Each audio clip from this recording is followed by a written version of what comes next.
हमारे युवाओं के लिए विदेशों में तो अवसर है, लेकिन देश से अवसर बहुत सीमित थे। परिणाम यह हुआ कि कभी दुनिया की अग्रणी सैन्य ताकत रही भारतीय सेना को राइफल जैसे सामान्य अस्त्र तक के लिए विदेशों पर निर्भर रहना पड़ा और फिर आदत हो गई।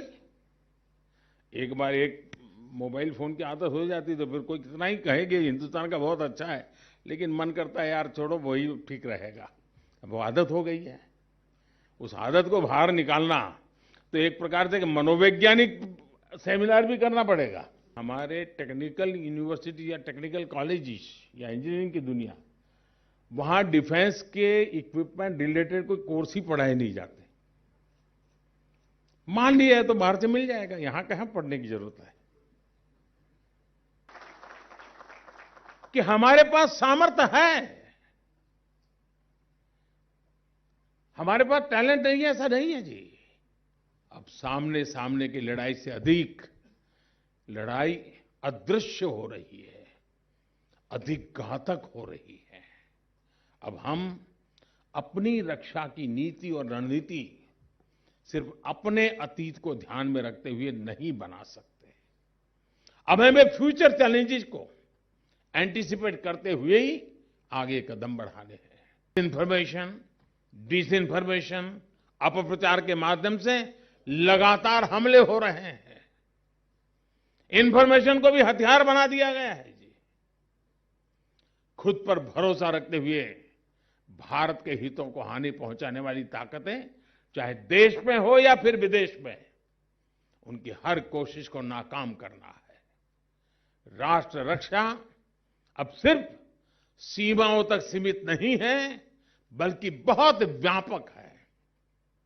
इसलिए हर नागरिक को इसके लिए जागरूक करना ही उतना ही आवश्यक है। अत्याधुनिक हथियारों के लिए भारत हमेशा दूसरे देशों पर निर्भर रहा है। इसके लिए भारत को ना चाहते हुए भी तमाम ऐसी शर्तें झेलनी पड़ती थीं जो देश के आर्थिक विकास के लिए ठीक नहीं होती थीं। लेकिन प्रधानमंत्री मोदी ने जिस तरह से रक्षा क्षेत्र में आत्मनिर्भरता को लेकर भाषण दिया, उससे स्पष्ट है कि अब भारत खासकर रक्षा के क्षेत्र में किसी देश पर निर्भर रहने वाला नहीं है। यही नहीं, देश की आत्मनिर्भरता को चेतावनी देने वाली बाहरी व आंतरिक शक्तियों को न सिर्फ कड़ी चेतावनी दी, बल्कि स्पष्ट लहजे में उन्होंने कहा कि उनके खिलाफ युद्ध तेज करना होगा। सबसे पहले पीएम मोदी का ये भाषण सुन लीजिए। और सज्जनों, भारतीय सेनाओं में आत्मनिर्भरता का लक्ष्य 21वीं सदी के भारत के लिए बहुत जरूरी है, बहुत अनिवार्य है। साथियों, सैन्य तैयारियों में और खास करके नेवी में जॉइंट एक्सरसाइज, इसकी एक बहुत बड़ी भूमिका होती है। ये सेमिनार भी एक प्रकार की जॉइंट एक्सरसाइज है। आत्मनिर्भरता के लिए इस जॉइंट एक्सरसाइज में नेवी, इंडस्ट्री, एमएसएमई, एकेडेमिया, यानी दुनिया के लोग और सरकार के प्रतिनिधि, हर स्टेक होल्डर आज एक साथ मिलकर के एक लक्ष्य को लेकर के सोच रहा है। जॉइंट एक्सरसाइज का लक्ष्य होता है कि सभी पार्टिसिपेंट्स को ज्यादा से ज्यादा एक्सपोजर मिले, एक दूसरे के प्रति समझ बढ़े, बेस्ट प्रैक्टिसेस को एडॉप्ट किया जा सके। ऐसे में इस जॉइंट एक्सरसाइज का लक्ष्य बहुत महत्वपूर्ण है। हम मिलकर अगले साल 15 अगस्त तक नेवी के लिए 75 इंडिजिनियस टेक्नोलॉजीज का निर्माण करेंगे। ये संकल्प ही अपने आप में बहुत बड़ी ताकत है और आपका पुरुषार्थ, आपका अनुभव, आपका ज्ञान इसे जरूर सिद्ध करेगा। आपका लक्ष्य होना चाहिए कि भारत का जब अपनी आजादी के 100 वर्ष का पर्व मनाए, उस समय हमारी नौसेना एक अभूतपूर्व ऊंचाई पर हो। हमने भी कोरोना काल में इतना बड़ा संकट आया, हम बहुत एकदम से बहुत नीचे की पायरी पर थे, सारी व्यवस्थाएं नहीं थी, पीपीई किट नहीं थी हमारे पास, वैक्सीन की तो हम कल्पना नहीं कर सकते थे। लेकिन जैसे प्रथम विश्व युद्ध और द्वितीय विश्व युद्ध में से दुनिया के उन देशों ने बहुत बड़ी शस्त्र शक्ति बनने की दिशा में रास्ता खोज लिया, भारत ने इस कोरोना कालखंड में इसी बुद्धिमत्ता से वैज्ञानिक धरातल पर वैक्सीन खोजना हो, बाकी इक्विपमेंट बनाओ, हर चीज में पहले कभी नहीं हुआ, वो सारे काम कर दिए। कि हमारे पास सामर्थ्य है, हमारे पास टैलेंट नहीं है, ऐसा नहीं है जी। और ये भी बुद्धिमानी नहीं है कि दुनिया में 10 लोगों के पास जिस प्रकार के औजार हैं, वही औजार लेकर के मैं मेरे जवान को मैदान में उतार दूं। हो सकता है कि उसकी टैलेंट अच्छी होगी, ट्रेनिंग अच्छी होगी, तो उस औजार का शायद ज्यादा अच्छा उपयोग करके निकल जाएगा। लेकिन मैं कब तक ये रिस्क लेता रहूंगा?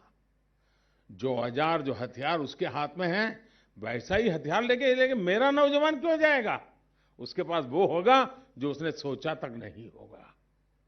वो समझे उसके पहले तो उसका खात्मा हो जाएगा। ये मिजाज सिर्फ फौजियों को तैयार करने के लिए नहीं है, ये मिजाज उसके हाथ में कौन से हथियार है उस पर भी डिपेंड करता है। साथियों, आजादी के बाद के पहले 1.5 दशक में हमने नई फैक्ट्रियां तो बनाई नहीं, पुरानी फैक्ट्रियां भी अपनी क्षमता खोती गई। 1962 के युद्ध के बाद मजबूरी में नीतियों में कुछ बदलाव हुआ और अपनी ऑर्डिनेंस फैक्ट्रियों को बढ़ाने पर काम शुरू हुआ। लेकिन इसमें भी रिसर्च, इनोवेशन और डेवलपमेंट पर बल नहीं दिया गया। दुनिया उस समय नई टेक्नोलॉजी, नए इनोवेशन के लिए प्राइवेट सेक्टर पर भरोसा कर रही थी, लेकिन दुर्भाग्य से रक्षा क्षेत्र को एक सीमित सरकारी संसाधनों, सरकारी सोच के दायरे में ही रखा गया। डिफेंस से जुड़ी हर छोटी छोटी जरूरत के लिए विदेशों पर निर्भरता हमारे देश के स्वाभिमान, हमारे आर्थिक नुकसान के साथ ही रणनीतिक रूप से बहुत ज्यादा गंभीर खतरा है। इस स्थिति से देश को बाहर निकालने के लिए 2014 के बाद हमने मिशन मोड पर काम शुरू किया है। बीते दशकों की अप्रोच से सीखते हुए आज हम सबका प्रयास, उसकी ताकत से नए डिफेंस इकोसिस्टम का विकास कर रहे हैं।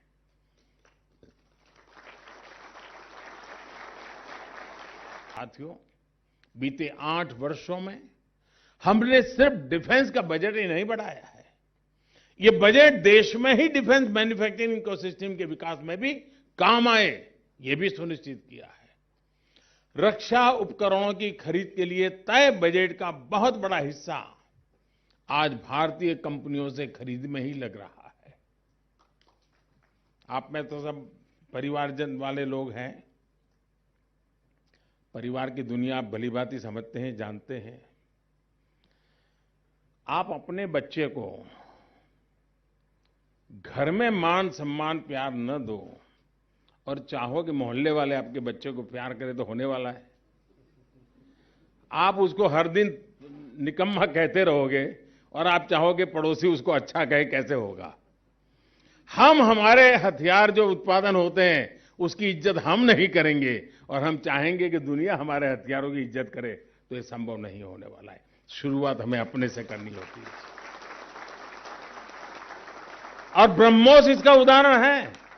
जब भारत ने ब्रह्मोस को गले लगाया, दुनिया ब्रह्मोस को गले लगाने के लिए आज कतार में खड़ी हो गई है। दोस्तों, हमें अपने हर निर्मित चीजों के प्रति हमें गर्व होना चाहिए।